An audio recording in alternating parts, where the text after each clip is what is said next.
Distinguished brothers and sisters, I greet each with the greeting of peace, standing on the existing protocol by saying Assalamu alaikum wa rahmatullahi ta'ala wa barakatuh.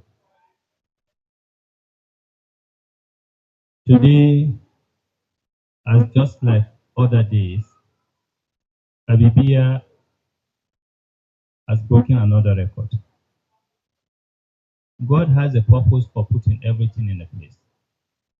For me, living in Kaduna, working across the nation and across different parts of the continent of the world, what motivates, what I feel God has placed a responsibility on the shoulder of us.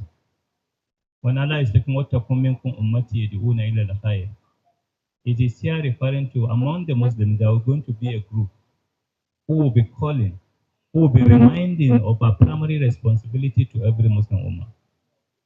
And in the 21st century, in Nigeria of today, where people are looking for where is the Muslims, where is Islam? They see Muslims everywhere, but the question is where is Islam? And that challenge of identifying what is Islam in action is becoming elusive.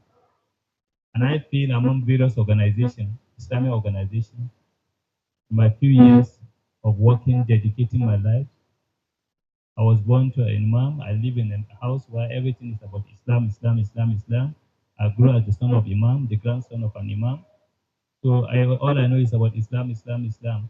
But today, there's a big distinction between the Islam of yesterday and the Islam of today. Why? Because the challenge is that the Muslims are not living up to the expectation. And one of the important things today is that God always chooses people with a purpose. God has a purpose for choosing Habibiyah. And choosing Habibiyah set her up in Abuja as the headquarters. And after setting up in Abuja, inviting professionals, young, dynamic Muslim youth, give them responsibility to charter the course, to change the course of history in Nigeria, to change the course of history in this country. Why I say this, remember the case of Ashab al-Kahf. The community, everything was rotten. Everything is rotten. But these youth, they decided to change history. And when they say they will not go the other part, they have to create a new path for the people. They begin, and that's why Allah acknowledged them. By saying, Innahum humul fitya. Amanna bi rabbihim. Wazdidnahum huda. They are young. They are 5. Some say they are 6. Some say they are 7. They feel we can't be part of this mess. We have to stand on the path of what is right. And those Ashab al-Kahf stand on the path of right. People feel, forget about them. They don't care about themselves. They care so much about something else. And the consequences of Ashab al-Kahf is that we know the consequences today. They just slept off. They live. They didn't go the other ways of others. They choose the path of Allah, even though it's a minority opinion. But the reward is that they slept for 300 years. And then they wake up and today they are not forgotten in history. So today, I feel that those Ashab al-Kahf of today are members of Habibiyah. And this responsibility Allah has placed on our shoulder as Habibiyah is a responsibility to act, to motivate people to action. And I'm feeling strongly that today I'm so happy to see this is a new model of getting the imams and the community leader involved in the process of identifying the poorest of the poor and how to support that poorest of the poor in a given society. I saw it happening some years back when you give handouts, take away for women, children, and people.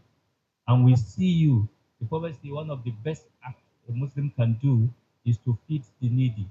And you make feeding not only in Ramadan, it become a model that not only us, that some of our unfortunate Muslim brothers who are feeling you can't eat their food, you can't feed them, you can't eat their food, they got it wrong. And today, the non-Muslims are seeing us as a template of saying they can feed the hungry. That's what make what made the American embassy, the American ambassadors fund to say we are supporting the feeding program you have in Abibia. Am I right? They supported the feeding program of Abibia with even an award for Imam Fuad Adeyemi to say what you are doing as a Muslim, we are supporting you. They are supporting Islam. So therefore, my beloved brothers and sisters, today I am feeling the challenge. I'm very happy Imam is just coming in. The challenge before you is how do we invite Imams to help Brother Abdullah capacity building for Imams on the concept of creating wealth.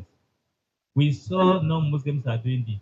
When you talk of trust endowment, you know MacArthur Foundation. We have Rockefeller Foundation. We have so many foundations who are going different parts of the world, choosing one unique sickness, one unique challenge facing humanity, and bringing solution to it. Different solution to different problems. They have different issues of health-related issues, hygiene-related issues. They are supporting the world. Today, just one country say, I'm cutting off my funding, my aid, and the whole world is crying, why? That is what you're supposed to do. You're supposed to be the Muslim world, leading in aid support for the world. So in the light of this, I'm appealing to Abibia Foundation to see one of the mandates before next year is to bring imams, start with imams in Abuja and around them, bring them, train them on work foundation so that they can be they who will carry on the message of our ability to create wealth. This is what we needed, and I believe we are on track. And I pray Almighty Allah subhanahu wa ta'ala to assist us, to assist Habibiyah in making, in setting, in becoming instrument of reawakening the Muslim Ummah. Today, the richest Nigerian, one, two, three, four, the first one, two, three richest Nigerians are Muslims. Am I right? They are Muslims. The richest Nigerians are Muslims. At the same time, the poorest Nigerian. So something is wrong somewhere.